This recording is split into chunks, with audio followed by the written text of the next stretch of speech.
I got a snake over here. Hey, guys, man, I got a huge cavern in here. The python hunters push deeper into the Everglades. If there's not a python in here, I don't know jack about pythons. But they come up empty-handed. Not today. The colder the weather gets, the more I want to get out of here. I got a buddy in the tropical island of Puerto Rico. So they head south to Puerto Rico. Got him. Wow. And hit the jackpot. Guys, I got my hands on the endangered Puerto Rican boa. Invasive reptiles threaten Florida's wetlands.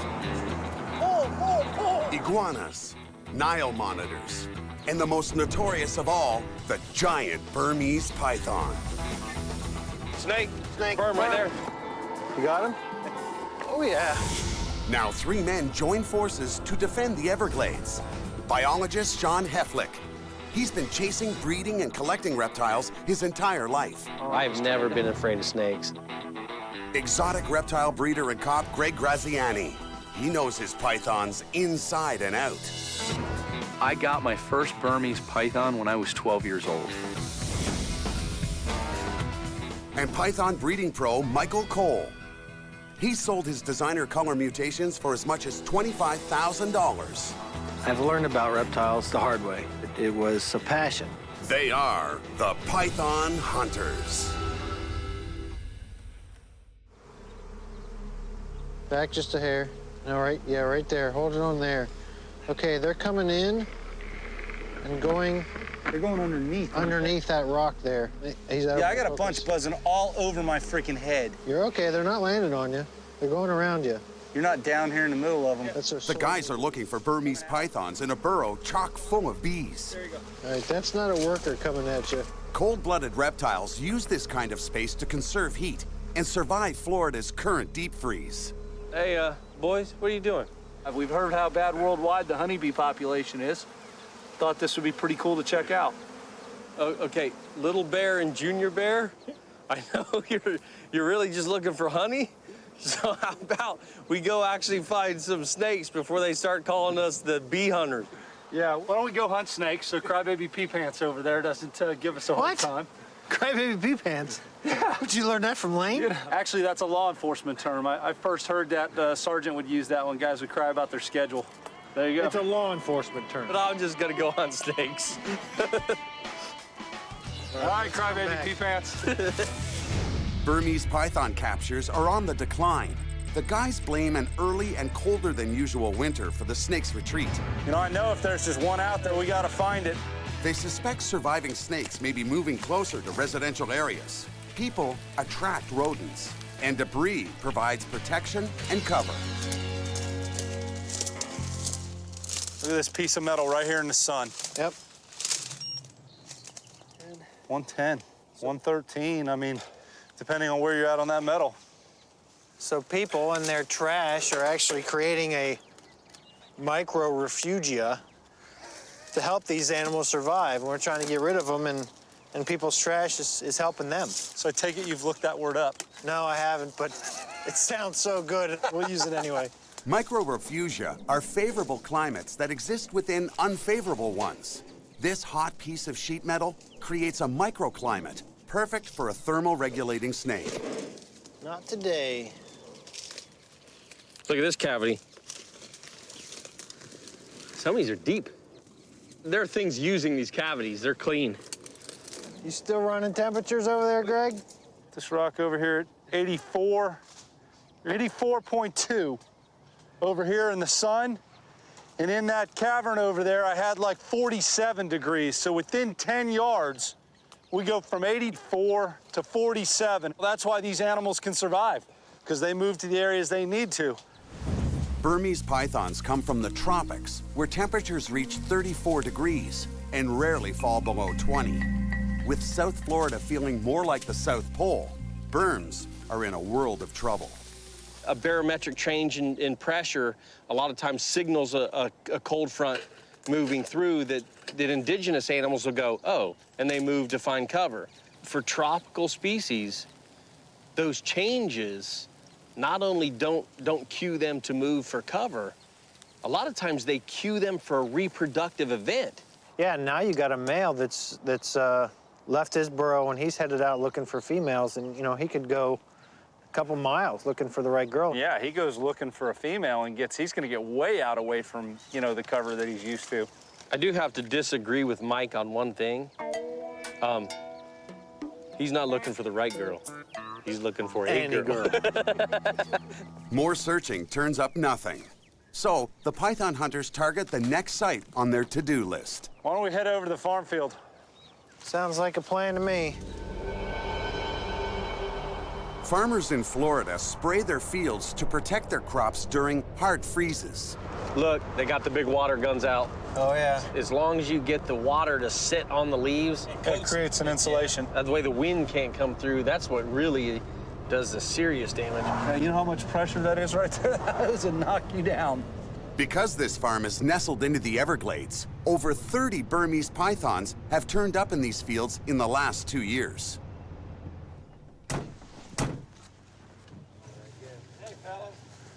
How you guys doing? We heard that you guys found a swatch where you think the snake's going through. Was either a rather large python or a drunk on a bicycle. And Either's fun. You're right. Fun and games. And if it was a drunk on a bicycle, because we researched it, we trailed it, he didn't fall off. There's no marks on either side. So we come to the conclusion it's a rather large python. Can you head us in that direction? I know you guys are busy today, but... We can tell you where it is, but I do have a lot to do, but I'll get you out there. I'll tell you where it was. There's a pothole, and I know you remember seeing it, a hammock pothole. Yep, right. That's where he's living. It hasn't been disturbed in years and years, and that's where that joker slithers in and out of. Now, one of these days, we ought to go out there, burn that pothole, and get around it, and we're gonna see some pythons come out. Yep. Yeah, let's go check it out. Let's let these guys get back to work. Yeah, Larry? Thank you Been a very pleasure much. Wish again. I could be of more help to you guys. that's a lot of help. Thanks again. Good luck. Good luck. Any Guys, have a problems, good one. any need on directions, let me know. All right, thank you, sir. Thank you.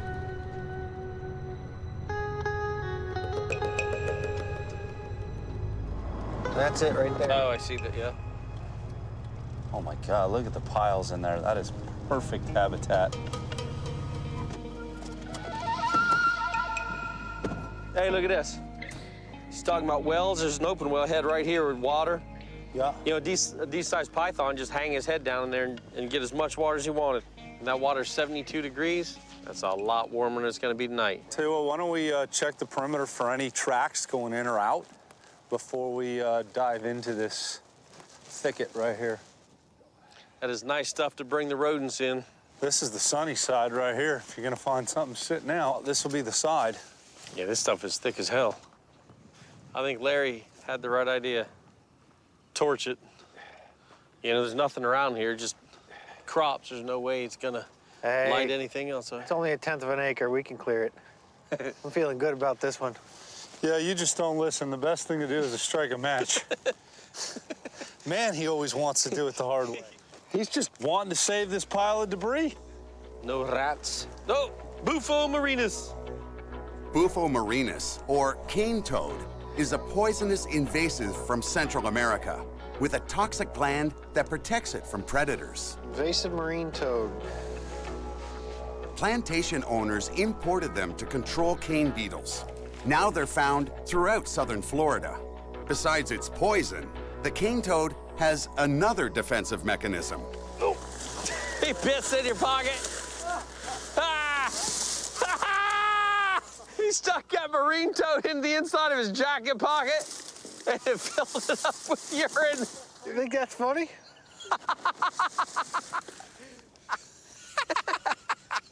That's great. What the hell are you doing? I didn't bring a bag with me. I was gonna save the glory of catching the snake and share it with you guys, but you can all kiss my ass. Crybaby pee pants? Crybaby pee pants. It ain't pants. The guys push into the brush to see what else they can find. Be very careful, because when you're going up and over this, it's a lot of coral rock with a lot of debris piled up.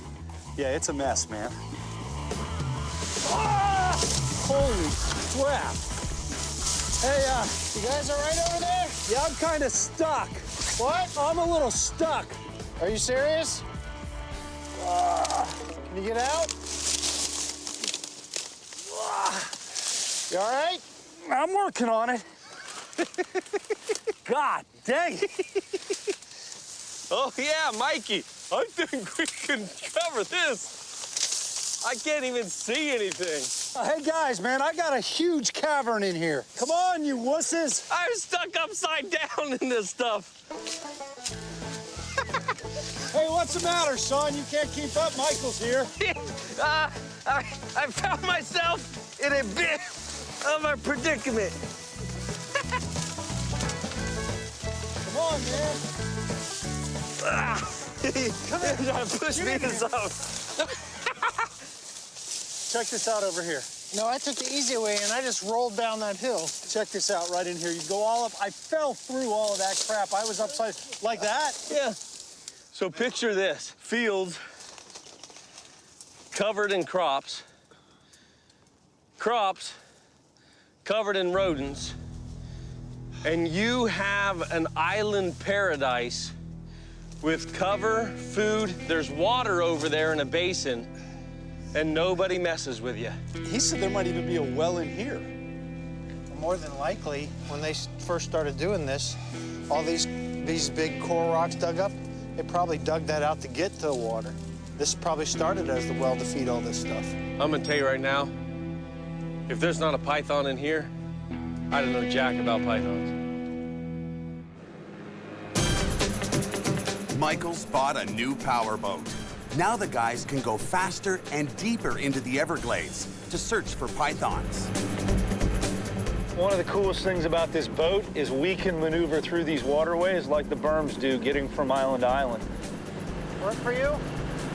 Works perfect for me. The Everglades, 600,000 hectares, home to more than 50 kinds of reptiles. But the apex predator is the American alligator. Suddenly, it finds itself competing with the Burmese python, formidable predators that eat birds, rodents, and other mammals, almost anything they can swallow. Because they're excellent swimmers, this huge wetland offers pythons a billion places to hide. They look like some good open spots up there for basking in this cold weather. Yeah. There's a big tree over there. It's probably a good island. Start there and work our way back. That gives us a focal point to start at next time to go that way. Good deal. If we decide to bring Sean back. I mean when. I mean when. It's like a pretty decent area. There looks like a good spot right there. This is some good cover here. Yeah, if we're gonna find anything today. This looks like a really good spot. It's thick, that's for sure. Good to go? Good to go, man.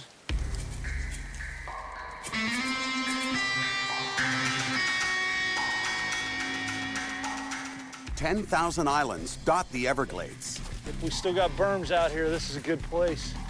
Their thick mangrove and tall grasses make perfect camouflage for Burmese pythons.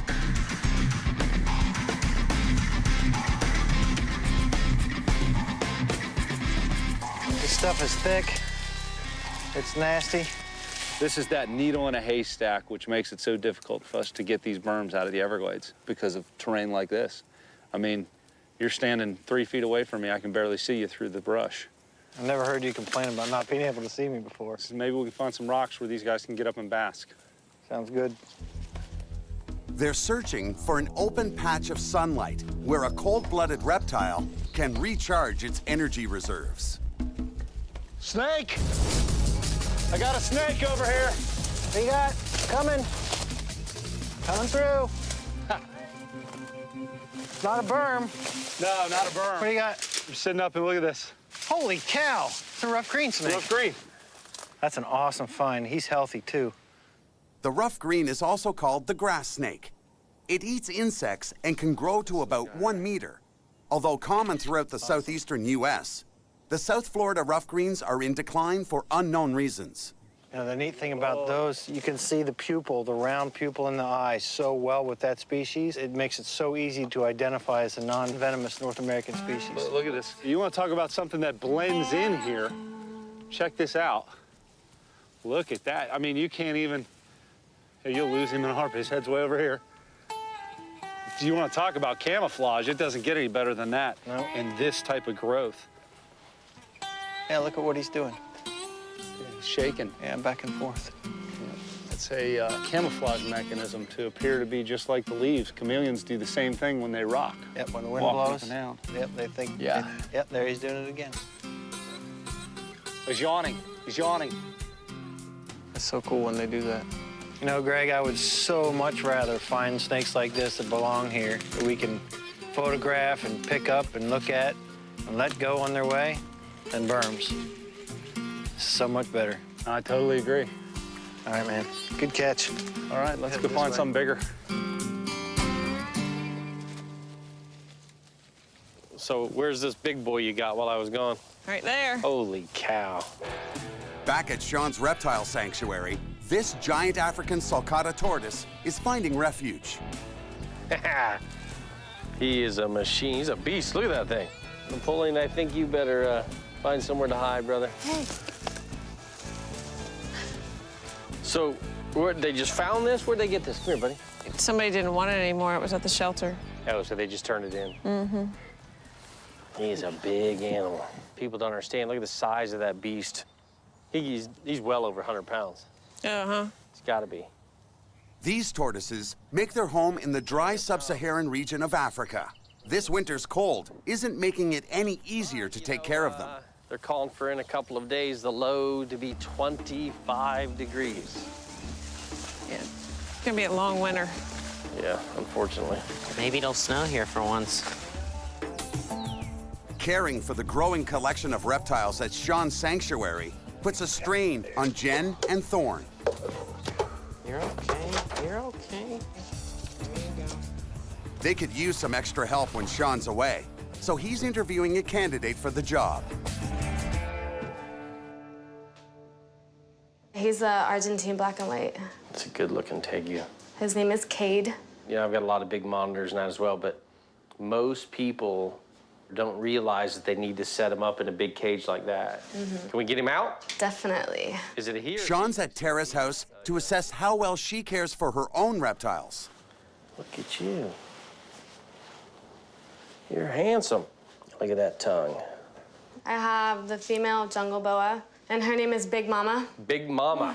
She's hungry. Oh, yeah? So she's a little bit aggressive right A little now. feisty. You mind if I get her out? Fine with me. As long as I do it. You, but she's been striking a lot. Yeah. Yeah, I'm not food. Big Mama's up for adoption because of her aggressive behavior. In captivity, she could grow to over 4 meters, a potential danger for an inexperienced owner. You're all right, aren't you? Oh, don't smell any rats, do you? No, you should just took a drink of water. Whoops, sorry about that. She had a throat full of water. Yeah, she I did. just pulled her out of her water bowl. Oh, yeah. This is my reptile room. Roughly 1 million Americans own exotic reptiles, so Tara's not alone. But the variety in her collection tells Sean that she's more than just an amateur hobbyist. Over here, I have a Molly Euromastics in Oh, here. yeah, I love those things. I'm a sucker for those high contrast animals. Oh, yeah, little beauty. pretty. And they've almost got like a beak like a bird and like a toad head. Yeah. You're pretty. Uh-oh, we got a bearded dragon. Yeah, this Well, that's is a my nice- dragon. That's a nice setup. He's super friendly. And they make a really good pet. They don't get really big. You know, typically they're not aggressive at all. Part of me coming out here today is to kind of check out your caging and the healthier animals and do due diligence, so to speak. And I like what I see. We can set up a day and have you come out and check some stuff out. And, if that interests you, we can do it. Yes, I'd love that. Meanwhile, the other python hunters haven't given up finding a berm. Michael's new python chaser is just the thing to navigate the Everglades' 2,250 kilometers of canals. There's a couple of places to dock right in here.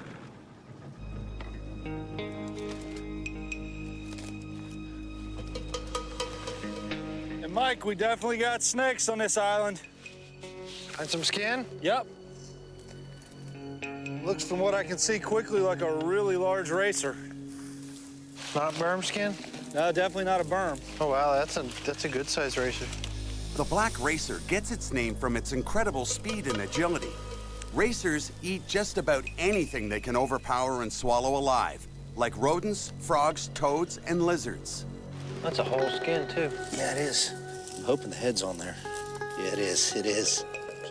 Unlike humans, a snake's skin doesn't grow as the animal does, so it has to shed the outermost layer. This can happen as often as every month. That's got to be really fresh. The ants would have destroyed that in just a couple of days. And it's just another great sign. The native stuff's doing well. I mean, that's obviously a healthy shed from a healthy snake. Yeah, it is. So, very cool. Make sure we don't come across this again. We'll get him. You're not going to let me find it, too? Exactly what you'll do. A healthy rough green snake and a fresh black racer skin are the python hunter's only spoils for this day. But there still could be a giant berm lurking on the Dunagan farm. The arrival of a week-long cold snap in December is the earliest on record. For Greg, that means protecting his baby American alligators. You know, we've had some ridiculous cold here in December, which is just way early. And although these little guys can handle it, we opted to bring them in. Welcome to your nice warm bath. They've been around for millions of years. They were around when the dinosaurs were here. They're virtually unchanged. They're the closest thing to living dinosaurs that we have. And just like everything, people like the cute little babies, but then they don't know what to do with them when they get 10, 12 feet long. Greg has another special mission that can't wait. See? Here comes one. Lane and Lexi rescued these Florida soft-shell turtles from the jaws of a marauding raccoon when they were still in their eggs. There's one right there. Oh, I see it. As a native species, these turtles must adapt to Florida's winter by nestling into the pond mud. You see, he starts Digging. digging. His little butt up in the air. Here, now we've got 23 new little turtles in the pond. Good stuff, huh? Obviously, with this many animals, there's a lot to do. For Tara to be a success in Sean's sanctuary, she'll need to prove she can handle some of his more challenging reptiles. Just hanging on to this little guy. He's a handful. He will try to nip you. And now this is a broad-snouted caiman. Okay. And if you notice, he looks like he's got that bulldog type of face and jaws. Yeah. They have a powerful bite. So don't get bit by these guys. Okay. So, I mean, the easiest way to do them is you just slide your hand, I'll hold the head, you slide your hand right up with your fingers, right around his neck. So take almost like this, just right in around mine, and grab him well, and you don't want him to turn. They're stronger than they look. All right? And you just don't get your finger in the mouth. He moved his leg, and I was like, oh, I gotta hold on to him tighter. Crocodilians are typically a little more work than snakes. Now, he's quick. Okay. So you want to get this hand out of the way, and that next one is going to be just whoop, as fast as you can. There you go. He was nice. He's like, I'm gonna cut you a break. As you grade up to the bigger ones, it gets more interesting, because if you make a mistake, you know, the consequences are more severe. This morlet is a freshwater crocodile found in Central America. Oh, stop. You never bite anybody. I don't know why you try. But this one are morlets. You know, beautiful animals. I love morlets. But make no mistake, if you put your hand in his mouth, he would bite it. Definitely he would. And if you look at those teeth, they're not big, but they are sharp. Handling animals is part of the job, but Thorne wants help cleaning the tanks and cages. You want to try holding? Oh, maybe. Just slide your hand up under mine. Just you see, I got fingers on two sides, all the way up. You got him? I think so. All right, and the more relaxed, I mean, you want a firm grip, but the more relaxed you are, the more relaxed he is. He's gorgeous. Tara's a fast learner, but it's fearlessness that will nail down this job, and learning to care for Sean's prized albino alligators. How many of these you want? All of them. All of them. They're gorgeous. Can't get enough of them. You think you want to work, put some time in here and with different animals? Yes. I would love to. Yeah, no, it's cool. What do you think, Thorne? If you need some extra help. Yeah, all right. Yeah, like that was a mystery. That evening, the python hunters set out on the long drive to the Dunagan farm.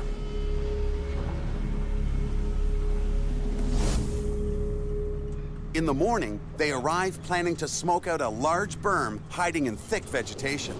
Yeah, look how wet the ground is. I mean, the inside of that's got to have a ton of moisture in it. It puts the entire operation on hold. There's still standing water. Look at that. It was underwater yesterday. You can see how the water had leveled the land, and it's all Really? gone, but right there now. Yeah. Down in that hole. Mm-hmm. Well, yeah, the inside of this is probably full of moisture. We'd end up with a muck fire. I don't see how we could get it started. Yeah. With More that smoke than anything. Green foliage and the debris that's in there is so soaked. It was torrential last night.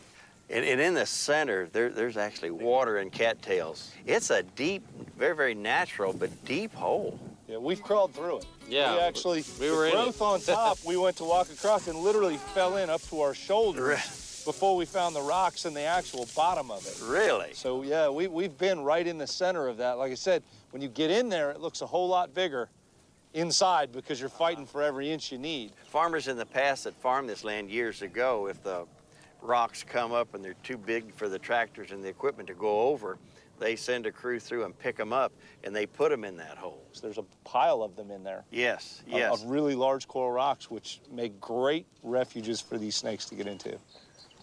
I know you guys are going to burn, you need to get rid of this pile and this debris. If you guys could just give us a holler, when it is dry enough. If you are going to burn it, we'd like to come out here, stay We'll in the make perimeter you and that see if anything promise. comes out. That's a promise. You'll be notified in plenty of time so you can get on down here and watch them run. Outstanding. All right. Appreciate it. Thank you, guys. All right. Thank you. You guys take care. Take care. Good luck. Look at this. It's so wet outside. I hear the inside of that's going to be a nightmare. With no chance this site will dry up soon, the guys take this latest setback as an omen. It's time for a change of scenery. The colder the weather gets, the more I want to get out of here. I want to go somewhere where we can find live stuff. All right. I got a buddy in the tropical island of Puerto Rico. They've got invasive. They've got the endangered Puerto Rican boas. They've got all kinds of fun stuff. And it's a small island. We can, if we take maybe a week, we can hit that whole island up and down and inside and out. We'll be back.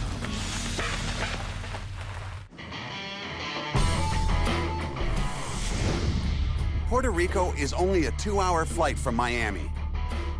But Sean's the only python hunter who's set foot here before. Here we go, here we come, baby. Oh, yeah. Locals call it the Island of Enchantment, and it's easy to see why. The lush island is only 64 kilometers wide and 177 kilometers long, but it's home to over 40 species of native and invasive reptiles. Well, boys, welcome to the tropics. This is jungle. Oh man, I can't wait to get my hands on some of those iguanas. Those Cuban rock iguanas, you know how many people are going to be jealous of us to actually put our hands on a wild population of those animals? Hell, I've been jealous of Sean. Yeah. I got to hear about all his stories about going all over and catching this and catching that, and Hey, you know what? The cool part? Finally, we'll be able to substantiate some of his stories if we have some good ones from here. Yeah, we can see if they're actually true or not. To see everything on their wish list, the guys have teamed up with an expert guide. About freaking time you got here. Ivan Alfonso is Michael's vet in Florida, but he was raised in Puerto Rico and knows all of its reptile hotspots. There's going to be quite a few adventures here. It's going to be quite interesting. We're going to be visiting not only invasive species, but also native species. Because, I also want you guys to take a look of, what we have here, that it's endemic here, that these invasives can be displacing. You got a lot to live up to. I know. We get told by people all the time, I'm going to take you and we're going to find this. I know. How confident are you? 100% confident I can deliver. All right. All right? That's a tall order. It's been a long time since I've been here, but I'm chomping at the bit to get back at it, and I know it's fresh for you guys, so let's get on it, man. All right. To begin their adventure on a high note, Ivan sets course for a research facility on an isolated island, just a short boat ride from the coast. It's home to the rare and impressive Cuban rock iguana. So this is an invasive species. How'd they get here? They're native to Cuba. They were brought in as part of the zoo, and then when the zoo closed down, they left them.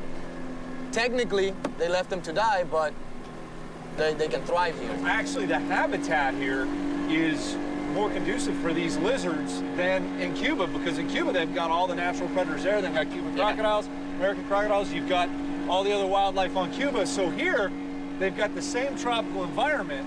It's more of a sanctuary for Exactly. them. Do you have dibs on first catch because you're Puerto Rican, or is every man for himself?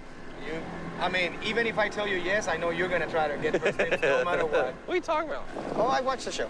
So, you gotta remember though that these guys are gonna be more powerful than a green iguana. Already a few over there. They'll scratch, they'll bite, they'll hit with the tail. They are powerful. All right, guys, let's get a game plan here. We're coming up. I tell you what I'd like to do with these guys. Walk around. Let's just walk and see what their demeanor is, and just Exactly. see how close we can get, and let's get a lay of the land here. Oh man, look at this big monster male. Oh yeah. You already saw? He's old. There's another one there. Look at that. Yeah. Go for it. Yeah, you can grab Oh, those. these are gonna be these are like gonna be cool. taking candy. Look at this little one right here. From a baby. Greg, behind you is a little one. Gotta soak up that sun, get that vitamin D synthesis going on. Look at the size of this one. It's a big one right You know, there. you've got 3, 4 of them up at the base of that. You wanna? So, if they go in there. This isn't like catching berms in the Everglades where we're gonna run around for 2 or 3 days between each snake we find. I've been telling you for a while. You guys need to come here. Yeah, I You're mean, gonna this love is, it. at best, this is the I mean, you're gonna be able to reach down and capture these by hand. Yeah, this is crazy. This is, I mean, Little ones the there. little ones, they're just everywhere, man. This being a herbivore lizard, people don't see it as a pest. Like when you were with all those iguanas and everything right there, it really hasn't been creating a problem. Should it be something, a predator or a carnivore, then you would be having some major issues and people having a problem with it. But these iguanas have been here for as long as I remember. Here, look Big at one that. way up there. Look at that one right there. Wow. That's the difference between here and Florida too. There's never gonna be a freezing cold snap which would wipe these things out. The Cuban rock iguana is a threatened species in its native homeland. Yet here on this protected island, free of hunters and natural predators, it thrives on the abundant food and tropical heat. That's a big one. It's a good sized animal. Look at this ridge right here. Wow, look at that. Look at that ridge. Now that's a scene right there. Wow. 1, 2, 3, impressive. 4, 5, 6, 7, 8, 9, 10, 11, 12, 13, 14, 15, 16. There gotta be 500 on this island, at least. And it's funny, it's like you... Even though they were intentionally released and are technically invasive reptiles here, Puerto Rican authorities see no reason to exterminate this vulnerable species. No, it's a giant one. Yeah, pretty big one. This native to Puerto Rico is often mistaken for a chameleon because it changes color. But Sean knows what he's working with. This is a Puerto Rican earring. Oh, yeah. Oh, There you go, brother. You're a handsome devil there. This, Ivan. Yep. This is one of the old cages from the zoo, isn't it? Yep. This could very well be the cage, with its proximity to the mangrove and that they house these cyclura in. I mean, this is a critically endangered species. If the native range were wiped out, there's almost enough animal to start the population back up. This is an excellent reservoir for the species. There's always the possibility, should the animal become extinct, you can actually relocate some of these iguanas. Let's go catch some lizards, get some equipment, and have at it. They're just cruising along the building. The great thing about these, and we said it before, they've used these for old dinosaur movies and that. They just, you know, make them look like they're... Right in front of you, Michael. That's perfect. Hold on, I'll run it back to you, Sean. Here we go.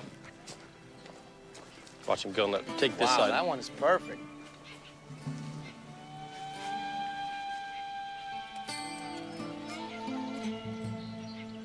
He's not used to seeing a human on all fours, Sean. Yeah, he's like, what is that? That's a weird looking dog. Give me a little buddy. Get him. Oh,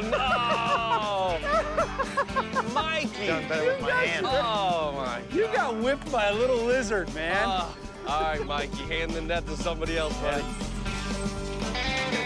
With over 1,000 iguanas to chase on this small island, the hunters go wild. Here's one right here, little tiny one right here. Oh, yeah, he's a... Hey, little buddy. How you like that one? Oh, blue? this one's perfect. Look at the blue on that. This one's perfect. Which one? The Right pale here. one? Oh. Except for them teeth, Greg. Another little nice one. Another little one? That's a keeper, look at that. Look at perfect. I mean, look at the spines on this. And they hit you with that tail. I mean, it's spiked all the way down. The green iguanas just have a ridge here, and they're pretty much smooth. Yeah, run your hand the other way on it. No. No, that's like little razor blades there. Mikey's got black gloves on here, and they've got some claws. And as much as they dig, look how sharp those claws still are. Yeah. Oh, yeah. I mean, do you guys understand how the people back in the States that are big into iguanas would go nuts? I mean, we just walk right up and reach down and pick these guys up. But you know the greatest thing about them? They cannot establish in areas that the green iguana can. You can let these loose in the Everglades. Well, you don't want to, obviously, but if it occurred, they would die. They cannot survive in an environment like that. They need very strict coastal vegetation and habitat. So we'll catch some of the big ones just to examine them and take a look at them close up. Look at this big male right here. Right here, look at this. Watch him cut between us, Greg. Yeah, I know. Go ahead and push. He wants some of you too, Michael. Push, Mike, push, Mike. Push. I got the tree in front of me. Push, Mike. Push. Push, Mike. Push. Got it. Got it. Wow. Nice. You got the head good? All right. Look at that. Hey, boy. Woo! You didn't know the python hunters were in town, did you? Huh? If that does not look like a living dinosaur, I don't know what does. For a population like this to be sustainable with so many healthy males and females and babies alike, not only they're getting an ideal diet, this is definitely ideal environment for them. Right. I got a question for Sean. I mean, he's our world traveler in the group. I mean, he's been all over the place. This the first time you've caught wild Cuban iguanas? Wild Cubans, yeah. So we're actually getting to be in the presence with one of Sean's first. We'll be in one of his stories. Exactly, exactly. When I was in Puerto Rico. Hey, you know the best thing about that is? That'll be a story you guys will actually want to listen to. Exactly. Actually, it's not listened to, we'll believe it. Right. Coming at you. Round that side of the tree, round that side of the tree. More than just stories will emerge from this day. The guys compete to see who can capture the most. Oh, no. We found the hole, man. We got holes, boys. We've seen that before. I want to see Let's this check guy in this here. out, man. We're going in here or this side? Yeah. All right, good. Yep. Can you turn off to the right there? Hold on. Tie it up. Yep. About back out a little bit. Yep. There's. You're right on his face right there. Really? All right. There. There he is. Focus in on that. Oh, yeah, look at that. He's There's got his 4. eye. There's his nose. Look at him hiding back there in his burrow. Oh, yeah. He goes, Isn't I'm that safe. cool? That's cool. Look at him. That is You totally know what? cool. If you glance at that, that's a gnarled, like, root under there. That is truly Godzilla tucked away in its lair.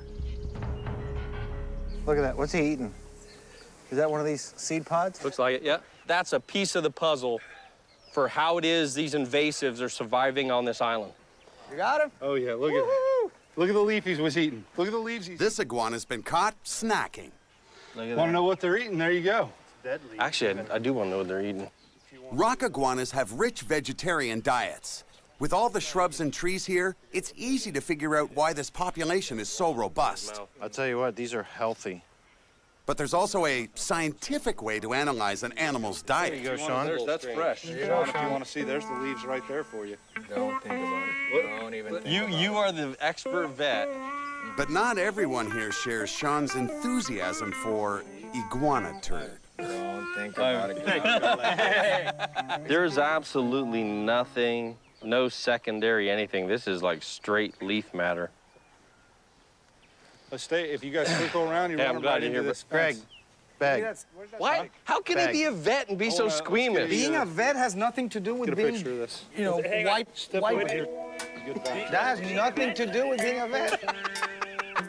Look, he got a PVC stick. I'm not sure that's gonna help him catch something or beat me away. Oh, okay. No, this is actually only for you. This little island also has the same species of invasive green iguanas the guys hunt back in Florida. Over on Puerto Rico's mainland, they've become a similar overpopulated nuisance. Hey guys, we captured a ton of green iguanas. I mean, the only reason for trying to get one now is I'd like to compare it side by side to a Cuban. Michael, can you get I don't know if you can get back in there. Where is he? Right in there in that hole, right 4 behind feet that off the log. ground? If you go up that, maybe running back to us. Without falling, Mike. You're gonna run about 25 Cubans back to us as well. Break a leg. All right, he's curving back to our right. Oh. Wait. All right. There you go, dug right into the, look at what those, he couldn't have posed that better. Look at that. Now we gotta grab up a Cuban. I wanna see one of these guys side by side. That should be easy. Yeah, right. Good way to run them in, man. Round up a Cuban. Good job, Mikey. Whoa. There you go. Look at that. Look, Look at the size of the heads. I mean, the heads on these two animals. These are both, this is kind of a subadult, but this is a full adult.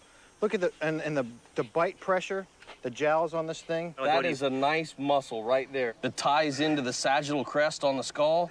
It's kind of a bony ridge. And then you've got all this nice jowl musculature down here. That thing would give you a hurting. That is just a powerful, powerful mouth. Look at the difference in the tips of these claws. The green iguana claw on this side right here has a hook in it designed to hook in the bark of trees and climbing. This animal here spends more time on the rocks and ground and wears those claws down. Digging. So yeah, digging. They're diggers. I mean, these guys are just much more prehistoric than green iguanas. Oh, they are. So they're Look at the eyes. It's even like a different shape. Oh, that's close. Oh, man. Oh, yeah. Too close. That was going to be some tendons going there. You were fixing to lose a tendon or two. Yeah. All right, you want to play around? Is that how you want to play around? You want a picture of the Wait a minute. Get in here. No. Oh, you don't have a lizard? No. Go catch one. Go catch one. Hey, we got all day. Come on, buddy. This is going to be a while. Come on, Mikey. Catch a little one. Hey, we got a little one in a bag for you, All right, man. he got one. Come on. There we go. All right, the race is on. Here we go. We're going to release him. 1, 2, 3. Yeah, I'm happy we were able to just hop on a plane and head down to Puerto Rico, meet up here with Ivan, and check out some reptiles in a warmer climate. And I can tell you, this is just tip of the iceberg. In Puerto Rico, tourists are often tempted by merchants selling curious keepsakes. Oh my goodness. Yeah, this is all prep stuff. He's prepping this stuff. But the python hunters know some things are better left on the roadside. These two right here are pretty realistic. Realistic, huh? When's the last time you saw a caiman standing up on his hind legs, crossing his hands like that? But clearly, that one's been taught to beg. This is It's kind of weird, really. It's kind of sad, actually. These things are huge. It's like he just glues them together. Yeah, I mean, you can tell. I don't even think those are cleaned out. This one. Look at 2, 3-year-old. So this is legal to do here because these guys are invasives and they want them killed, and, but illegal for anybody that buys them, tourists or anything, to take them home. And I guarantee they don't tell you that when you're dropping your $100 on a mount like this, that when you get to the airport back in the States, they're going to take it from you. But you could face fines and probable legal issues yourself. Criminal prosecution. It's an illegal activity. Yeah. Smuggling, technically. This is interesting, guys, but it's kind of disgusting, and I'd much rather see him live and chase him down.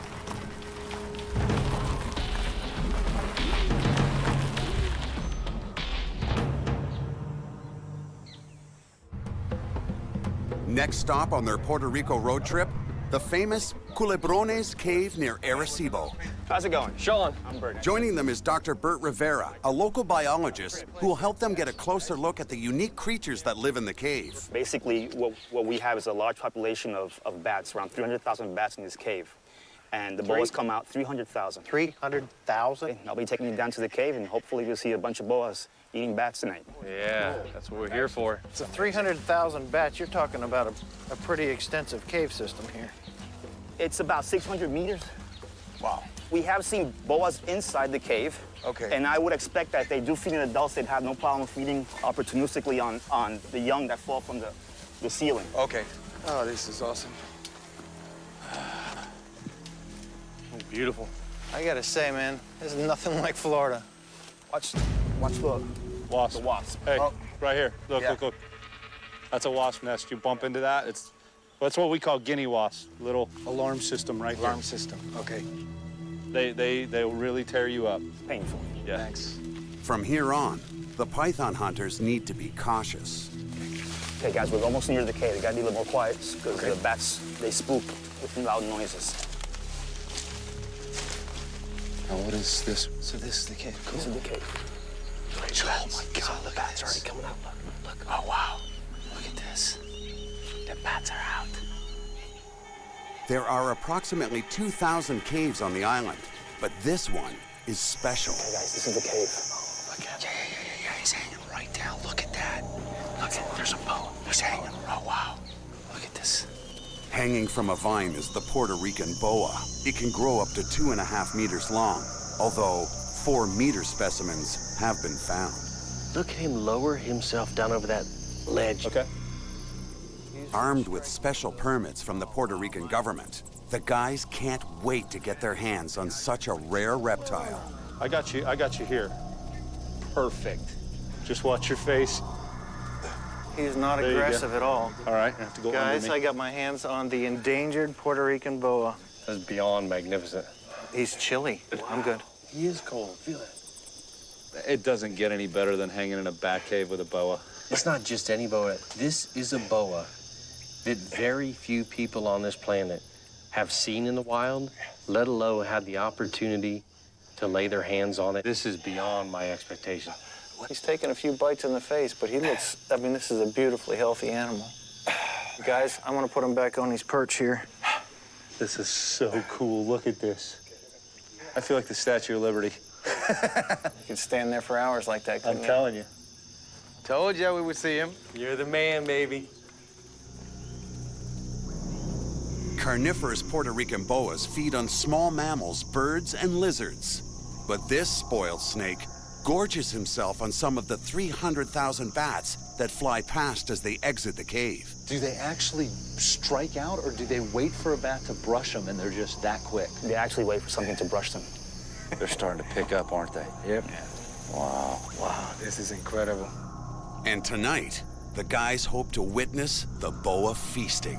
Oh! He got it. Nope. No, missed it. Oh, it just hit him right in the face, didn't it?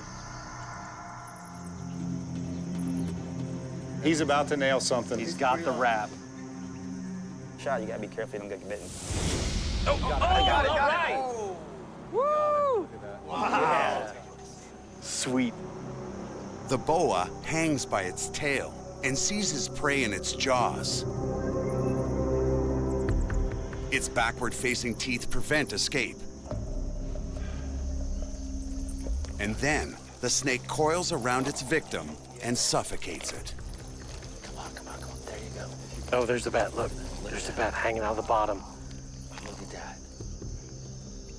The wings are just going in, sticking out both sides of his mouth. That's a That tiny is, little look at bat. that. Most snakes swallow their prey head first. Man, this is awesome, man. This is just incredible. That was a good-sized bat. Look at the lump in that snake. The bigger the boa, the larger the prey. A full-grown boa can digest a 2¼ kilo mammal. But with much easier pickings, this boa is quite content. He's actually going to use that branch as he crawls up over it to help force that bat down into his belly. Yeah, a little bit of friction and pressure in all the right places.